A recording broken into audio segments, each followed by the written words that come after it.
જય હિન્દ વિદ્યાર્થી મિત્રો, સંત કૃપા વિદ્યાલય ઓનલાઈન એજ્યુકેશનમાં આપ સર્વનું હાર્દિક સ્વાગત છે. ધોરણ 11 એકાઉન્ટ. અગાઉના લેક્ચરની અંદર આપણે કાચા સરવૈયાને અસર કરતી ભૂલોના પ્રકાર વિશે વિસ્તૃત માહિતી મેળવી હતી. ત્યાર પછી અત્યારનો આપણો ટોપિક છે ઉદાહરણ નંબર 1. તો અહીંયા આપણે ઉદાહરણ નંબર 1 છે એના વ્યવહારો બોર્ડ પર લખેલ છે, તો સમજીએ. તમને કીધું છે કે નીચેની ભૂલો સુધારવા શ્રી રાકેશના ચોપડે જરૂરી નોંધ લખો. બરાબર છે. તો સૌથી પહેલો વ્યવહાર તમને કીધો છે કે અંગત ઉપયોગ માટે બેંકમાંથી ઉપાડેલા ₹1500 ની નોંધ કરવાની બાકી છે. તો ₹1500 છે એ બેંકમાંથી તમે શા માટે ઉપાડ્યા છે? તો કે અંગત ઉપયોગ માટે. અંગત ઉપયોગ એટલે ઉપાડ. બરાબર છે. તો એની નોંધ કરવાની બાકી રહી ગઈ છે એટલે ભૂલાઈ ગઈ છે. તો કેવા પ્રકારની ભૂલ થશે? વિસરચૂક ભૂલ. બરાબર છે. તો નોંધ કરવાની બાકી રહી ગઈ છે તો એની નોંધ આપણે ભૂલ સુધારતી વખતે શું કરવાની? તો કે આખી નોંધ કરવાની રહી ગઈ છે. તો જે રીતે આપણે આમનોંધની અંદર અસર આપતા હોઈએ એ જ રીતે એની નોંધ અહીંયા કરવામાં આવશે. તો આપણી આમનોંધ શું બને? ઉપાડ ખાતે ઉધાર, અને બેંકમાંથી ઉપાડ્યા છે એટલે બેંક છે એ આપણી બેંક શિલ્લકમાંથી એટલી રકમ શું થઈ જશે? ઘટાડો થઈ જશે. તો જ્યારે બેંક શિલ્લકમાંથી ઘટાડો થાય ત્યારે બેંક ખાતું શું થાય? જમા. બરાબર છે. તો અહીંયા પહેલો આપણો વ્યવહારની નોંધ થશે ઉપાડ ખાતે ઉધાર તે બેંક ખાતે જમા. કેટલા રૂપિયા છે? 1500. બાબત જે લખવી ફરજિયાત છે. જે રીતે આમનોંધની અંદર બાબત જે લખતા એ જ રીતે અહીંયા પણ આમનોંધ લખવી ફરજિયાત છે. શું આપણી બાબત જે બનશે? તો કે અંગત ઉપયોગ માટે લીધેલા 1500 ની નોંધ કરવાની બાકી રહી ગઈ તેના. હું અહીંયા બાબત જે લખતી નથી કારણ કે મારે આખો દાખલો અહીંયા પૂરો થાય તેમ નથી. બરાબર છે. બાકી આમ કોઈ પણ તમને આમનોંધ આપી હોય એ પછી ખાસ આમનોંધ હોય, પછી નેક્સ્ટ આની અંદર તમારું ચેપ્ટર આવશે હુંડીને લખતો. બરાબર. તો એની અંદર પણ આવી રીતે આમનોંધ તૈયાર કરવાની આવશે. તો કોઈ પણ દાખલો તમને આમનોંધનો લખતો આપેલો હોય ત્યારે એની અંદર બાબત જે લખવી ફરજિયાત છે. બરાબર છે. ક્લિયર? સેકન્ડ તમને આપ્યું છે યંત્ર ખરીદી તેને ગોઠવતા ચૂકવેલો ગોઠવણી ખર્ચ ₹400 પરચુરણ ખર્ચ ખાતે ઉધારેલ છે. તો આપણે સૌ જાણીએ છીએ કે જ્યારે આપણે કોઈ પણ પ્રકારની મિલકત ખરીદીએ તો એ મિલકતને લગતો ખર્ચ છે એ શું થાય? મિલકત ખાતે ઉધારવામાં આવે છે. બરાબર છે. તો અહીંયા મિલકત ખાતે અહીંયા તમને એવું કીધું છે કે યંત્ર ખરીદ્યું અને એનો જે ગોઠવણી ખર્ચ છે એ આપણે કોના ખાતે લખવો જોઈએ? યંત્ર ખાતે જ લખવો જોઈએ. તો અહીંયા ભૂલથી કોના ખાતે લખ્યો છે? પરચુરણ ખર્ચ ખાતે. તો પરચુરણ ખર્ચ ખાતે ભૂલથી ઉધાર્યું હોય તો એને શું કરી દેવું જોઈએ? હવે જમા કરવું જોઈએ. અને યંત્ર ખાતે ઉધાર્યું નથી તો હવે ભૂલ સુધારતી વખતે આપણે યંત્ર ખાતે શું કરવું જોઈએ? ઉધાર કરવું જોઈએ. તો આપણે અહીંયા આમનોંધ શું બનશે? યંત્ર ખાતે ઉધાર તે પરચુરણ ખર્ચ ખાતે જમા. કેટલા રૂપિયા છે? ₹400. બાબત જે યંત્ર ગોઠવણી ખર્ચ ભૂલથી પરચુરણ ખર્ચ ખાતે લખેલ તેની ભૂલ સુધારણા કરી તેના. બરાબર. નેક્સ્ટ વ્યવહારની અંદર તમને કીધું છે કે કાજલને ચૂકવેલા ₹500 ભૂલથી રાજલ ખાતે નોંધ્યા છે. તો કાજલને તમે જ્યારે રકમ ચૂકવો છો તો કાજલ કોણ બને છે? લેનાર. તો કાજલ ખાતે શું કરવું પડે? ઉધાર. અને રોકડ જાય એટલે રોકડ ખાતે શું કરવું પડે? જમા. એટલે આપણી સાચી આમનોંધ શું બને? કાજલ ખાતે ઉધાર તે રોકડ ખાતે જમા. પરંતુ અહીંયા ભૂલથી શું કર્યું છે? તો કે રાજલ ખાતે નોંધાઈ ગયા છે એટલે કાજલની બદલે રાજલ ખાતે લખી નાખ્યા. રાજલ ખાતે ઉધાર તે રોકડ ખાતે જમા. બરાબર છે. તો અહીંયા તમે જોઈ શકો છો રોકડ ખાતે જમા છે એને કરેલું છે એટલે રોકડ ખાતે જમાની અસર સાચી આપેલી છે. ફક્ત ઉધાર અસરની અંદર અહીંયા ભૂલ થયેલી છે. આ કેવા પ્રકારની ભૂલ છે? ખોટા ખાતે લખાઈ ગયું છે. બરાબર છે. કાજલના બદલે રાજલ ખાતે લખાઈ ગયું છે એટલે ખોટા ખાતે લખવાની ભૂલ છે એવું આપણે કહી શકીએ. તો અહીંયા આપણે ભૂલ સુધારવી હોય તો કેવી રીતે ભૂલ સુધરશે? તો કે કાજલ ખાતે ઉધાર કર્યું નથી, તો હવે આપણે એને ઉધાર કરીશું. કાજલ ખાતે ઉધાર, તે જમા કોના ખાતે થશે? તો કે રાજલ ખાતે ભૂલથી ઉધાર્યું છે, એને હવે વિરુદ્ધ અસર આપી દઈશું એટલે એને શું કરશું? જમા, તે રાજલ ખાતે જમા કેટલા રૂપિયા છે? 500 રૂપિયા. 500 રૂપિયા બાબત જે કાજલને ચૂકવેલ રકમ ભૂલથી રાજલ ખાતે નોંધેલ તેની ભૂલ સુધારણા કરી તેના. ઓકે. નેક્સ્ટ વ્યવહારમાં તમને કીધું છે કે કોમલે સ્વીકારેલ ₹1550 ની લેણી હુંડીની ચોપડામાં નોંધ ₹500 થી થઈ છે. તો તમે કોમલ ઉપર લખો છો જ્યારે લેણી હુંડી, બરાબર? આ ખાસ આમનોની અંદર તમને આના વ્યવહાર આવી ગયા છે. તો લેણી હુંડી છે એ શું થાય? તો કે ઉધાર થાય, અને કોમલ ખાતે શું થાય? જમા થાય, બરાબર છે? તો એની સાચી આમનો શું છે? લેણી હુંડી ખાતે ઉધાર, તે કોમલ ખાતે જમા. પરંતુ શું કીધું છે? તો કે તમે ટોટલ 1550 ની હુંડી લખી છે, એ ભૂલથી કેટલા રૂપિયાથી નોંધ થઈ છે? તો કે 500 રૂપિયાથી નોંધ થઈ છે, બરાબર છે? તો કેટલા રૂપિયા ઓછા લખાણા છે? તો કે કરો 1550 - 500 એટલે કે 1050 રૂપિયા છે ઓછા લખાયા છે, બરાબર છે? તો અહીંયા આપણી આમનો શું બનશે? લેણી હુંડી ખાતે ઉધાર,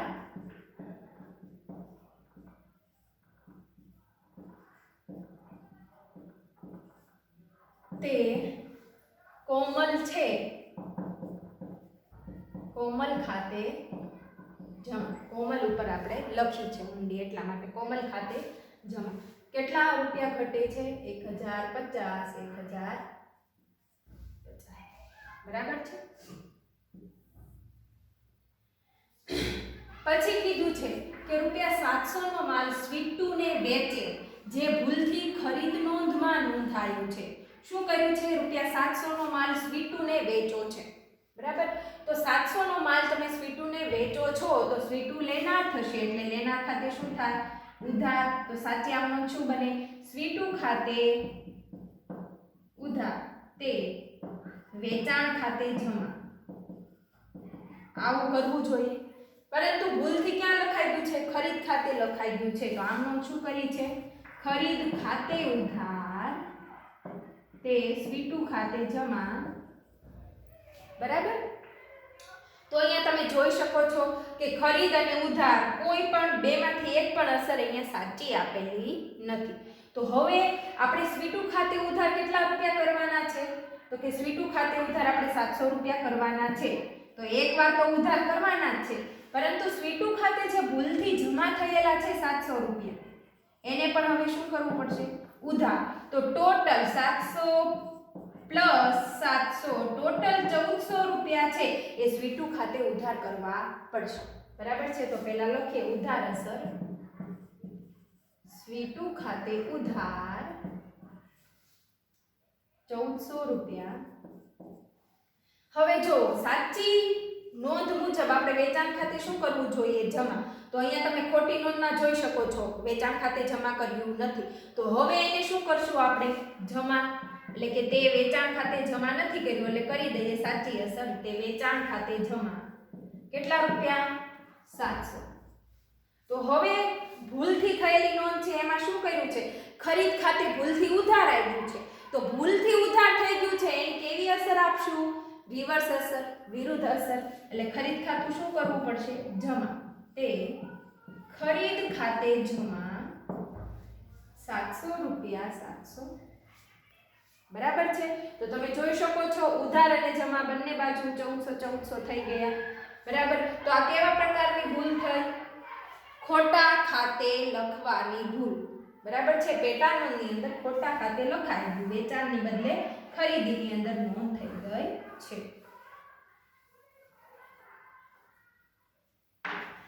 નેક્સ્ટ વ્યવહાર, રેખા પાસેથી ખરીદે ₹1250 ના માલની નોંધ વેચાણ નોંધમાં ₹250 થી કરવા કરવામાં આવી છે. તો ખોટા ખાતે લખાઈ ગઈ છે એટલે કે ખોટી પેટા નોંધની અંદર અને રકમ પણ કેવી છે ખોટી લખાઈ ગઈ છે. બરાબર છે. તો રેખા પાસેથી ખરીદેલો, પેલા આપણે અડધો વ્યવહાર સમજીએ. રેખા પાસેથી ખરીદેલો માલ ₹1250. તો રેખા પાસેથી તમે માલ ખરીદો છો તો એની આમનું શું થાય તો કે ખરીદ ખાતે ઉધાર અને રેખા આપનાર છે એટલે આપનાર ખાતે જમા. તો આપણી સાચી નોંધ શું કરવી જોઈએ? ખરીદ ખાતે ઉધાર તે રેખા ખાતે જમા. કેટલા રૂપિયા? 1250. પરંતુ એ શું થઈ ગયું છે ભૂલથી? તો કે ભૂલથી વેચાણ નોંધમાં નોંધાઈ ગયું છે અને 250 રૂપિયાથી નોંધાઈ ગયું છે. તો વેચાણ નોંધમાં નોંધાઈ ગયું એનો મતલબ શું? તો કે તમે રેખા પાસેથી ખરીદી નથી કરી પરંતુ એને માલ વેચ્યો છે એવી રીતે નોંધ થઈ ગઈ છે. તો રેખા કોણ બને? થયેલ ભૂલ લેનાર. એટલે રેખા ખાતે ઉધાર તે વેચાણ ખાતે જમા. કેટલા રૂપિયા? 250 નોંધાણા છે. 250. તો હવે તમે અહીંયા જો ઉધાર અને જમા એની અંદર કોઈ પણ વસ્તુનો તાલમેળ જોવા મળતો નથી. કોઈ પણ અસર બેમાંથી ઉધાર કે જમા બેમાંથી એક અસર સાચી અહીંયા બની નથી. તો આપણે આખો વ્યવહાર છે એને સુધારવો પડશે. તો આપણે શું કરવાનું છે ખરેખર? તો કે ખરીદ ખાતે ઉધાર કરવાનું છે. અહીંયા નથી કર્યું તો આપણે શું કરશું? ખરીદ ખાતે ઉધાર. તો આપણી સાચી નોંધ લખીએ. ખરીદ ખાતે ઉધાર. કેટલા ઉધાર કરવાના છે? તો કે ખરીદીના જે કરવાના હતા એ જ પહેલા લખીએ 1250. બરાબર છે. હવે વેચાણ ખાતે જમા અહીંયા કર્યું છે. ખરીદીની બદલે વેચાણ માની લીધું એટલે વેચાણ ખાતે જમા કર્યું છે. તો ભૂલથી જમા થઈ ગયું છે. ભૂલ થઈ ગઈ છે, ભૂલથી જમા થઈ ગયું છે. તો હવે એની કેવી અસર આપશું? રિવર્સ અસર, ઉલટી અસર. એટલે વેચાણ ખાતે પણ શું કરવું પડશે? ઉધાર. વેચાણ ખાતે ઉધાર. કેટલા રૂપિયા? 250. તો હવે બંને ઉધારનો સરવાળો કરો. કેટલા રૂપિયા થયા? 1250 પ્લસ 250 એટલે 1500 રૂપિયા. તો હવે રેખા ખાતે આપણે શું કરવું પડશે? તો જો અહીંયા ખરેખર આપણી સાચી નોંધ મુજબ આપણે રેખા ખાતે જમા કરવાના છે 1250. બરાબર. તો રેખા ખાતે જમા કર્યા નથી 1250. તો એ હવે જમા કરશું 1250. હવે થયેલી ભૂલ છે એની અંદર તમે જોઈ શકો છો રેખા ખાતે ભૂલથી ઉધાર કરી નાખ્યા છે. તો થયેલી ભૂલ ઉધાર થઈ છે તો એની રિવર્સ અસર એટલે શું આપશું? જમા. તો 250 છે એ પણ શું કરવા પડશે? જમા. તો 1250 ઓલરેડી જમા કરવાના જ હતા એની અંદર ઉધાર ભૂલથી થયા છે એનો સરવાળો એટલે ટોટલ 1500 રૂપિયા રેખા ખાતે શું થઈ જશે? જમા. એટલે કે તે રેખા ખાતે જમા 1500 રૂપિયા. બરાબર. બાબત જે રેખા પાસેથી કરેલી ખરીદી ભૂલથી વેચાણ નોંધમાં નોંધી તેની ભૂલ સુધારણા નોંધ કરી તેના.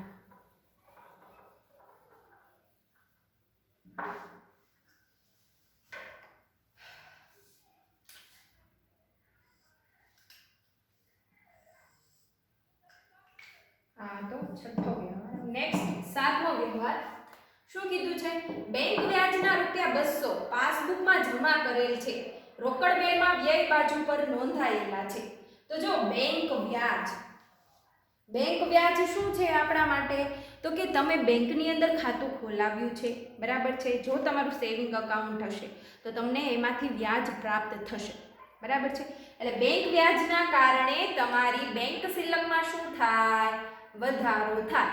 તો જ્યારે જ્યારે બેંક શિલ્લકની અંદર વધારો થાય ત્યારે બેંક ખાતું શું થાય? ઉધાર થાય. અને બેંક વ્યાજ તમને મળ્યું છે, ઉપજ છે, ઉપજ શું થાય? જમા થાય. તો તમારી સાચી આમનોંધ શું બને? બેંક ખાતે ઉધાર તે બેંક વ્યાજ ખાતે જમા 200 રૂપિયા. તો આ આપણી સાચી નોંધ થઈ. પરંતુ અહીંયા શું કીધું છે? રોકડ બેમાં ભૂલથી વ્યય વ્યય બાજુ એટલે જાવક બાજુ નોંધી નાખ્યું છે. બેંક વ્યાજ તો આપણા માટે આવક છે, ઉપજ છે, એટલે બેંક વ્યાજ ખાતે શું કરવું જોઈએ? જમા કરવું જોઈએ. એની બદલે ભૂલથી વ્યય બાજુ નોંધી નાખ્યું છે, એટલે કે બેંક વ્યાજને ખર્ચ ગણી લીધો છે. બરાબર છે. તો એને ભૂલથી કેવી નોંધ કરી નાખી છે? તો કે બેંક વ્યાજ છે એ ઉધાર કરી નાખ્યું છે. બેંક વ્યાજ ખાતે ઉધાર 200 તે બેંક ખાતે જમા 200 આવી ભૂલથી નોંધ કરેલ છે. તો હવે આની ભૂલ સુધારણા કરવા માટે આપણે શું કરીશું? તો કે જો બેંક ખાતે આપણે ઉધાર કરવાના છે 200 રૂપિયા. એકવાર ઉધાર આપણે 200 કરવાના છે, એ કર્યા નથી તો હવે કરીશું 200 રૂપિયા ઉધાર. અને ભૂલથી બેંક ખાતે આપણે ભૂલથી જમા થઈ ગયા છે. ભૂલ જે થઈ છે, થયેલી ભૂલની અંદર શું કર્યું છે?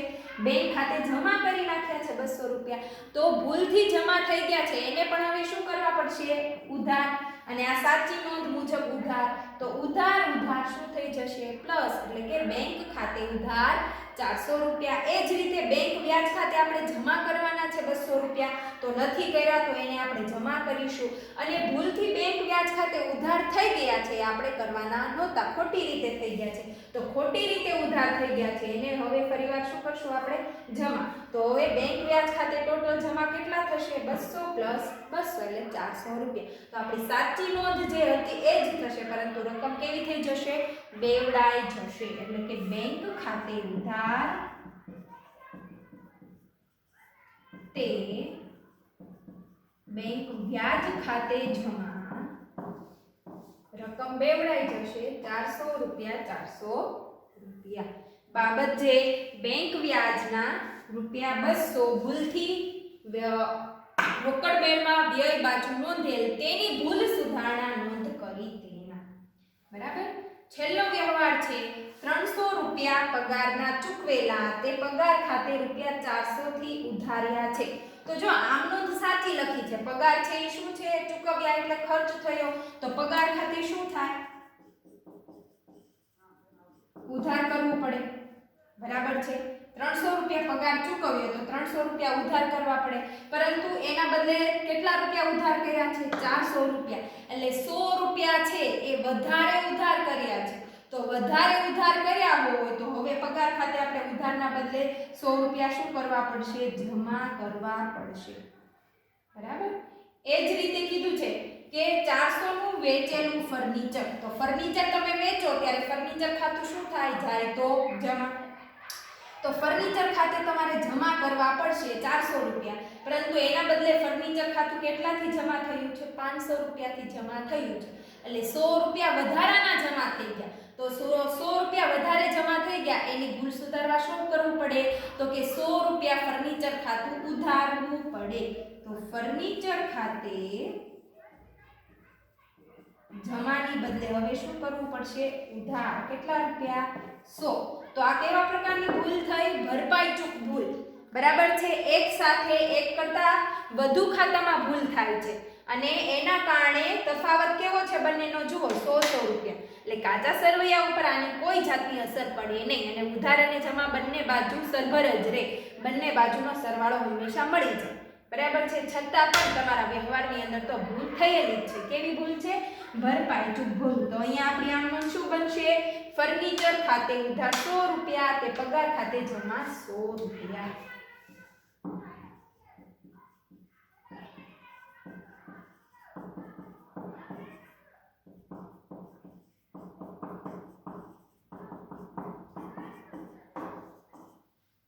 બરાબર છે.